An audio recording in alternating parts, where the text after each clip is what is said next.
At 14 minutes past 1, my next guest, I always enjoy talking to him.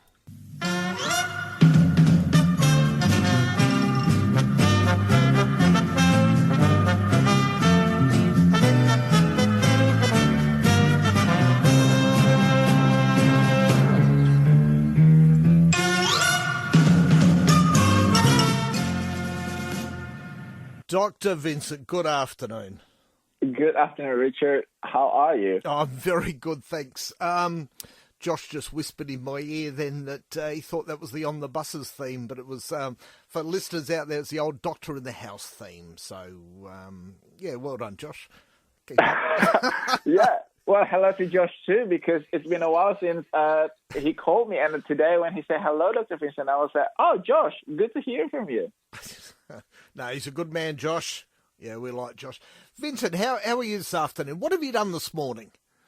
This morning I went for a 6-kilometer run. I think if you remember, I actually did my first ever fun run, 10 kilometers at the Sydney Marathon event around about probably 3 or 4 weeks ago. I was not a runner. I don't think I am a runner, but I'm getting better with my technique so that it doesn't hurt my joint and my body too much. Yep. And I really do think that if you are not a runner, anyone who's listening who don't think that they can run, probably give it a go, because after the first 2 weeks was hell, but after that, it actually really gives me this boost of energy more than I thought it would. And I really do recommend people to, now that the weather is getting warmer, to give it a go, because not only it is really, really good, I found it really, really good for my physical health, but being outside, just moving around, getting some sun safely, really does lift my mood, especially on days like, Monday. I really did find morning run on Monday helps to set my week shaping up to be a good week, because as you probably have heard before, if you can't make it yet, fake it. And I really do believe in that that notion, because how you start off your Monday really does determine how the week is shaping up. So yeah, go out there and run. Run for your life. I mean, if you can run, great. If you can walk, great. Yes, jog, anything between running and walking is great. I think it is less about the running, more about being outside and moving, and be active. Especially in this weather outside, because it's really. And we've said this before, people. I know I'm keep hammering this point home. It's about finding something that you enjoy. Yes, and if you don't enjoy it the first go, give it another 2 goes. And like with me and running, I actually thought that I would absolutely hate it, but after my first week running, I miss running. Like earlier this week, there were 2 days that were raining here in Sydney, and I actually missed running on those 2 days. And that's when I figured that I actually really enjoy this new activity. And comes winter, I might not be going out there and run because I hate cold. But let's see. I will keep you updated. Yeah. I mean, it's just I've done 2 gym sessions this morning before I came in here. There you go. That's my usual Saturday. So it's all about finding something that you enjoy to do, because it keeps you healthier. It's great for your mind. It really is. That's correct. But again, don't do what I do or do what Vincent does. It's only if you enjoy it. It really is. But give it a go, though, because you do inspire me with your.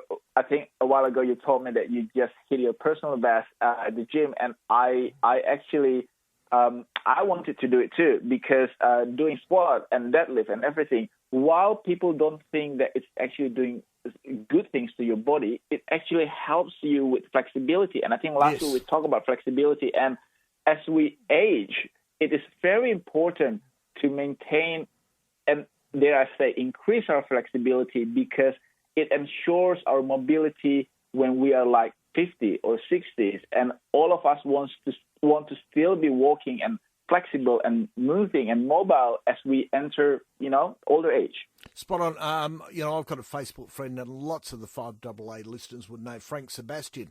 Now, Frank, don't get upset at me when I say this, Frank. Frank is nearly 80, but is in the gym all the time doing weight-bearing exercise, and that's, gets out, rides his motorbike, and Frank's a great example, I think, for staying fit as you approach those senior years. And Frank, you got many years left in you. And age is just a number. It's how we deal with it, and most importantly, how you look after your body. Don't wait until you're 80 and 70 and 60. I wouldn't say that it's too late, because the perfect time to get started on healthier lifestyle is now. Yep. Sure, it's better if we start earlier, but don't sit around and think that if only I did this or if only I did that. Just start it today. Yep, start it today. Now, we're going to talk apple cider vinegar today. Yes. It's a bit controversial, isn't it, sometimes, apple cider vinegar? It is, and I really want just a disclosure, then disclaimer. We have an apple cider vinegar product, but that's not why I wanted to talk about apple cider vinegar today. The reason why I wanted to talk about apple cider vinegar today is because ever since we launched our product, I actually learned that there's a lot of misconception and wrong claims about apple cider vinegar and how to use it. And I really want to use this platform to let people know that, apple cider vinegar is not a miracle elixir. It is very healthy, but it's not going to be the silver bullet to all of the health problems. I don't care what Google tells you, because I am a scientist. I do think that our apple cider vinegar is a really good product, but it is not a replacement for your medication. It is not a replacement for a healthy diet and healthy lifestyle. So that's the reason why I want to talk about apple cider vinegar today. There are no silver bullets, though, are there, Vincent? Let's be honest. Unfortunately, if I do find that, I probably will be a lot richer, and I don't have to work, because, the silver bullet for everything, all these diseases, will save humanity. So, unfortunately, we have to work for our health, and we have to invest effort, invest money, as well as time to achieve that healthy body and mind. So, talk to me about it. Okay. Well, first of all, apple cider vinegar is made through a two-step fermentation process. So you ferment the apples, and then you convert the alcohol into acetic acid that gives that tangy, vinegary flavor to the apple cider vinegar. And what is important, because there are products out there that claim that they are double strength or high concentrated form of apple cider vinegar.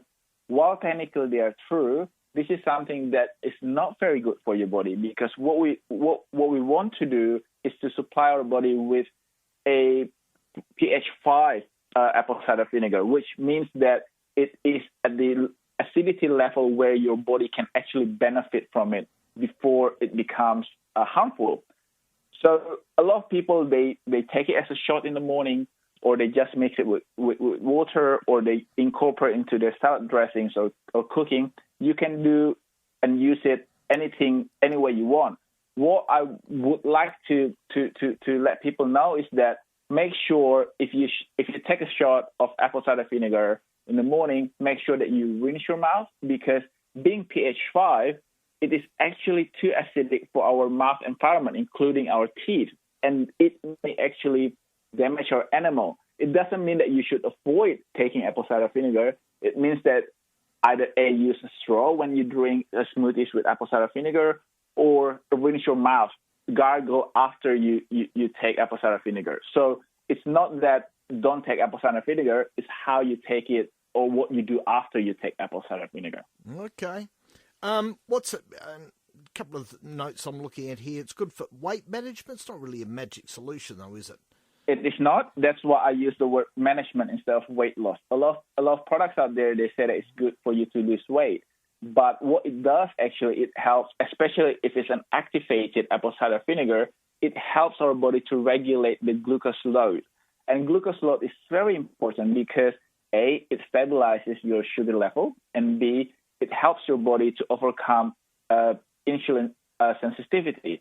And all of this combined helps your body and your brain to A, suppress appetite, and B, manage the way that your body stores fat. Because when we have excess glucose or excess food in our body, it will be turned to glucose, then it will then be stored as fat. So if we make sure that this process is running smoothly and our body performs this task optimally, your body will not be holding on to this excess glucose as much as, if you do have a fluctuative blood sugar level. And not only that, it helps your body to feel full longer, which means that when you have your breakfast in the morning, you don't feel packish 2 hours after. And a lot of times when you eat something quite sugary, it sends your blood sugar level spiking up. And then 20 minutes later, when it crashes down, you will find yourself wanting to eat something again, even though you just ate. Okay, okay. Skin and hair care. This is something that I was very skeptical, but then I use it myself. I use it because I tend to suffer from really dry scalp, and therefore I have mild dandruff, and I have tried everything in terms of hair wash and conditioner or cream and stuff like that. And I started adding apple cider vinegar into my hair washing routine. And even through winter, this recent winter, I didn't have a scaly scalp at all. And this is something that I later on learned, that we need to maintain our pH balance when it comes to our skin as well as our scalp. A lot of this shampoo, especially those for dry scalp or for dandruff, instead of moisturizing or maintaining the pH balance and moisture level in your skin and scalp, it actually dries it out, which for a moment helps to somehow make the impression that it solved the problem, but then the problem came back. And this is the reason why I include the skin and hair care, because I tested it myself, and even though I was skeptical, I actually found that very, very beneficial. So if you are at your rope's end when it comes to fighting dandruff, give this a go. It's a really, really good way. Do you just put some in your shampoo? Yes. You put some in your shampoo and then rinse it off in the shower. All right. It all sounds good. Now, it's also a natural cleaning agent. This stuff does everything. Yes. This is the reason why a lot of people always have this in their pantry. As a mild acid, apple cider vinegar actually helps to remove stains, deodorize, and acts as a disinfectant. But you have to make sure that you don't mix it with baking soda or baking powder, because even though a lot of people do this, even though it looks like it does something because it bubbles up when you mix these two substances, this bubbling up actually removes the effectiveness of the apple cider vinegar when you use it to clean surfaces. So if you have small kids at home, you may not want to clean the surface or the kitchen with something that is chemical, because obviously while it cleans and disinfects it then relieves the chemical residues on the surface. And kids, my nieces and nephew, they would not only they would touch the surface and put their hands into their mouth. They would literally lick the surface. So I find that apple cider vinegar is an effective and safe way to clean surfaces, especially around the kitchen. There's a couple of precautions, though, with it we should always remember, shouldn't we? That's correct. We have to remember the number one mistake that people do is they don't know that it can damage your tooth enamel, and make sure that, like I said before, gargle, wash your mouth after, or use straw when you drink smoothies or drinks that you add apple cider vinegar into. You also have to make sure that you dilute the apple cider vinegar. When I wash my hair at the beginning, I diluted it with water, but then I found out that I don't actually have to do it. But just with any other skincare or hair care, always patch test, because everybody's skin is different. the other thing that I also want to really, really emphasize is that you need to consult your healthcare professional, especially those who have things like diabetes. While Yes. it helps to regulate your blood sugar level, again, it is not a silver bullet. It's not something that can replace or should replace medication. But all in all, apples, if you have to use vinegar in your diet, if you have to use lemon juice or lime juice, I have changed and replaced all of my recipes. When it calls for vinegar, I just add apple cider vinegar because it is something that really useful. You have it in your pantry and you can use it for hundreds of different purposes. All sounds good. Vincent, where can we find out more about you? Thank you, Richard. If you would like to find out about my research, my journey from lab into the Isles of Woodward and Coles, as well as recipes and health tips and tricks, please go to my website, anappleaday.com.au. We are a 100% Australian-owned company who uses 100% Australian apples. So when you support our business, you're supporting your health as well as Australian apple growers. All sounds good. Vincent, you have a good weekend, and we will talk to you next week here on 5AA.